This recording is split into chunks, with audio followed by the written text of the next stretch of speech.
Welcome to the Protecting Your Retirement Radio Show, right here on Talk Radio 640 WGST. Are you frustrated with the ups and downs of the stock market? Not sure how to invest your hard-earned retirement money? Each week, we'll look at the money-saving tips you need to know to have a successful retirement. Now, from the heart of Buckhead, here's your host, wealth coach, and financial advisor, David Nicholas. All right. Hello, Atlanta. We appreciate you tuning in for another week of Protecting Your Retirement. I'm your host, David Nicholas. We're excited to be here with you today. We've got a great show in store for you guys. We had a lot of calls from last week's show, so we're hoping this week to kind of keep the momentum going as we go forward. Well, my firm, Nicholas Wealth Management, located right here in good old Atlanta, Georgia. This is a financial show. We talk about economics, the issues that affect you as Americans, as investors, as folks that may be transitioning into retirement. It's of vital importance that every single one of us get out and get involved in the political process. If we just talk and complain about what should be done, that'll only go so far. Over the past couple of weeks, we've had some great candidates on who are running, but they put everything on the line to represent we the people. Okay, these are patriots. They've answered a great calling, and they need our support. Well, I'm very excited because today we have a special guest. With us today, we have Georgia Governor Nathan Deal, and I'm excited as a Georgian to talk to the governor because in case you haven't noticed, the state of Georgia has been breaking all types of records lately when it comes to growth. So we're going to talk a little bit about that. But as we go in here, Governor, thanks so much for being with us today. Well, thank you. Very nice to be with you. Great. Well, Governor, you've accomplished quite a bit in your first term in office. Let's just start with CNBC. CNBC recently just ranked Georgia out of all 50 states the number one state in America for business. And as a small business owner myself, that's huge. Can you tell us a little bit about that, how they came to that conclusion and how it felt to get that recognition for our state? Well, that was quite an honor, of course. Last fall, we had Site Selection magazine that had named us the number one state. Some people said, well, that was just a niche market that advertised there, but they were the kind of publications that are aimed at business and job creators. But to have CNBC, which is certainly much more widely recognized, to also honor us as number one, I think really did confirm that earlier designation by Site Selection magazine. Now, what they look at is a variety of categories, everything from what is the quality of your workforce down to what is the quality of your education system, what is your quality of life, what is your poverty rate, what is your unemployment rate. All of these are various categories that they score us on. And, of course, on having the best workforce in the country, we are ranked number one. They have actually, CNBC has ranked our workforce number one for a couple of years already. And then to have the overall confirmation of being number one, added up all of those various categories, and we came out on top. Wow, that's great. Well, I'll tell you, when we look at unemployment here in the state, unemployment's dropped quite a bit since you've been in office. I think it's dropped all the way down to 7.2%. You've created hundreds of thousands of new jobs here in the state. Part of that, though, is opening up the door for the movie and television industry. And I'll tell you, I've got some friends here in the movie industry in Georgia, and I've seen the growth firsthand. It's been tremendous. But can you possibly tell us a little bit more about that? What's causing these types of movies to be filmed here? Is there a tax break or is there a credit? What's the reason they're coming to Georgia to film? Well, there are many reasons. Part of it is that we have a favorable climate in a number of different categories. Our estimate is that the film industry has created about 23,000 jobs in Georgia. And speaking of rankings, within their industry, we have just recently been ranked as the number 3 state in the United States and the number 5th place in the world in terms of major movie production and film production. Wow. So we are only behind California and New York, and as Tyler Perry said to the Department of Economic Development Board when they visited his studio not too long ago, he says, we're going to dry up Los Angeles because every time I bring actors and crews and support people from Los Angeles to Georgia, they want to stay. So we're moving in on California to maybe move to that second spot. But there are a number of factors, and this I think can't be overstated. In last year's fiscal year, it was estimated that the movie industry alone had about a $3.3 billion positive economic impact. Wow. And that represents about a 1,300% growth over the last 6 years. Now, we saw, for example, last year, about $940 million in direct spending, with some 142 feature films or television projects that were actually done right here in our state. And I can literally look out the window of my office here at the state capitol down toward the archives building, and they are filming a movie down there now. They have been for the last week or so. It's become a very popular place for movies to set up and to film their productions. Now, one of the reasons that we have had such success in the film and in the movie industry is we made some changes to our tax credits. Most every state has tax credits to incentivize the film industry to come to their state. We originally had various categories. We've now consolidated them into two categories. One is just a basic 20% tax credit for those that come to our state. The second is a 10% additional tax credit if they will display the Georgia peach, the Georgia logo. So if you watch a movie, and we'd like to have it more prominently displayed, of course, because it's usually in the credits toward the end of the film, but that gives them an extra 10%. So by and large, you're talking about a 30% tax credit. Now, that's all well and good, but we realized that that wasn't enough to really get the kind of bang that we needed for it. And so last year, we allowed the tax credits to be sold. And that has been a huge impetus to companies deciding that they are going to come and produce here, because they may not personally in their company need the tax credits because they may not have that much tax liability to Georgia.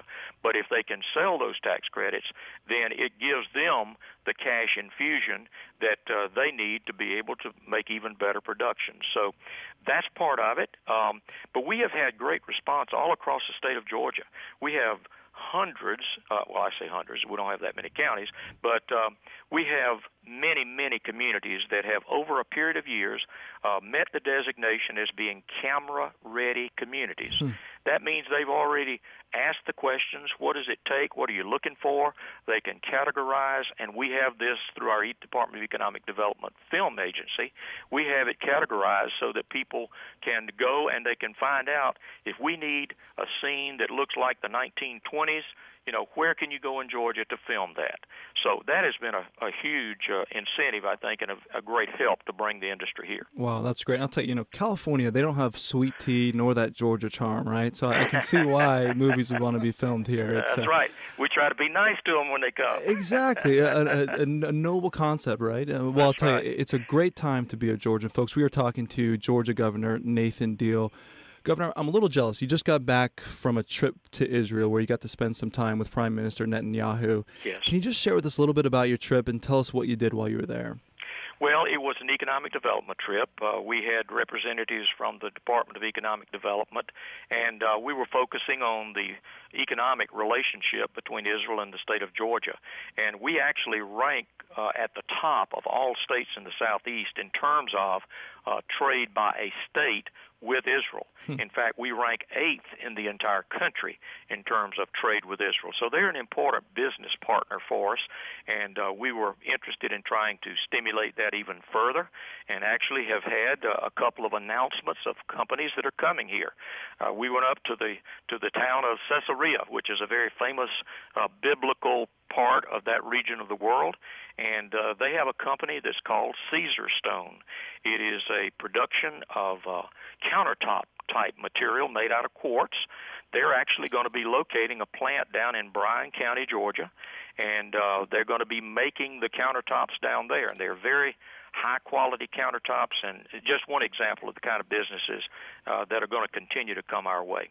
Wow, that's huge. Folks, we're talking to Georgia Governor Nathan Deal. We're talking about how CNBC just ranked Georgia as the #1 state in America to do business. Also, the tremendous growth we've seen in the movie industry, the hundreds of thousands of jobs that have been created since his time in office. Well, Governor, when it comes to education, I was looking through some of your records here on education. I was looking at this year alone, actually, you helped increase education spending in the state by something. It was over $500 million, I think you increased the spending.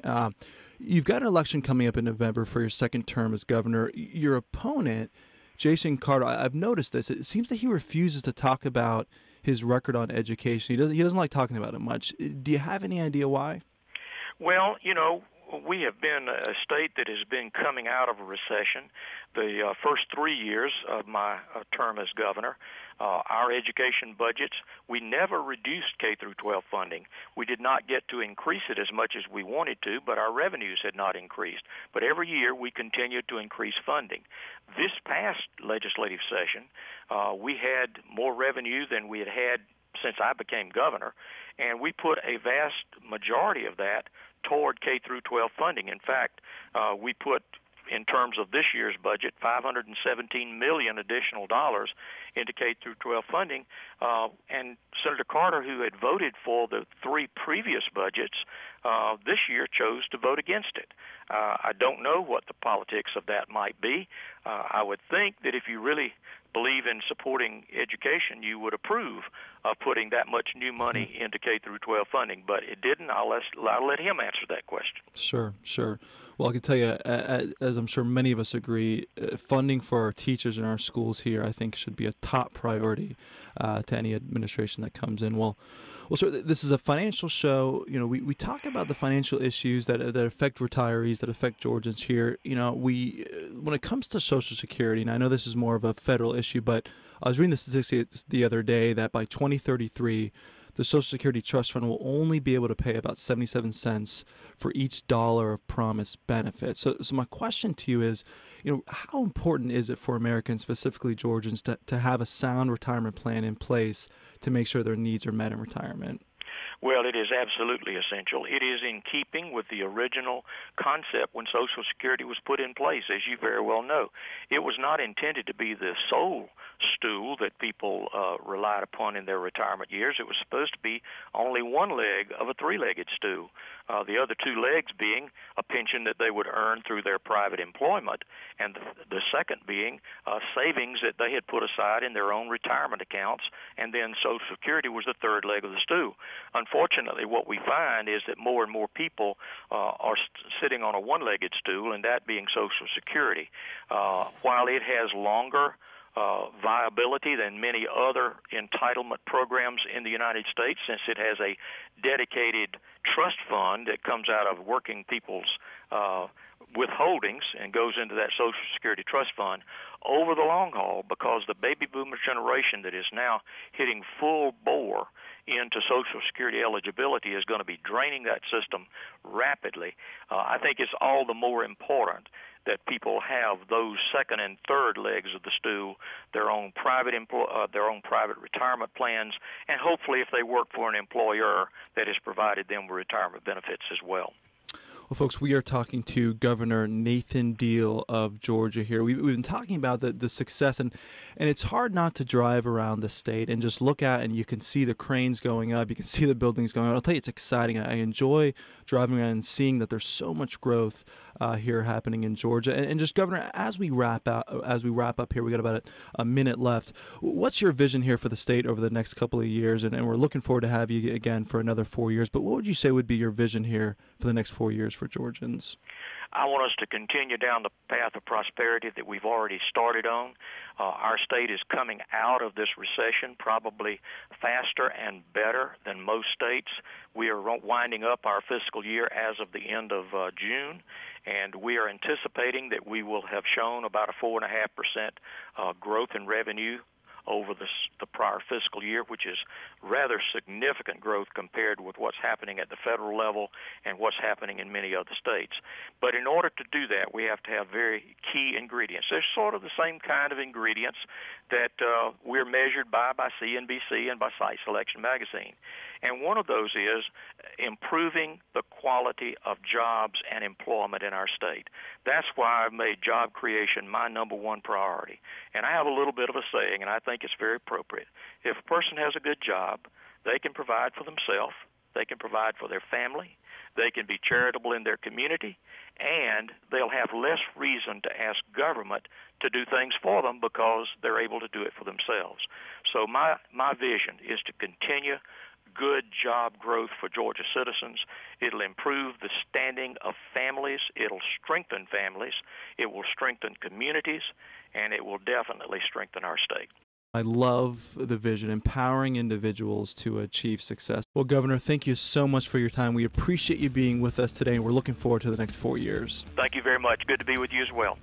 All right, folks, well, don't go anywhere. Once we get back from the break, we're going to talk a little bit about the markets. We had some amazing rulings come out this week out of the Supreme Court, so we're going to talk about those issues right when we get back from the break. Don't go anywhere. I'm David Nicholas. We'll see you right after the break.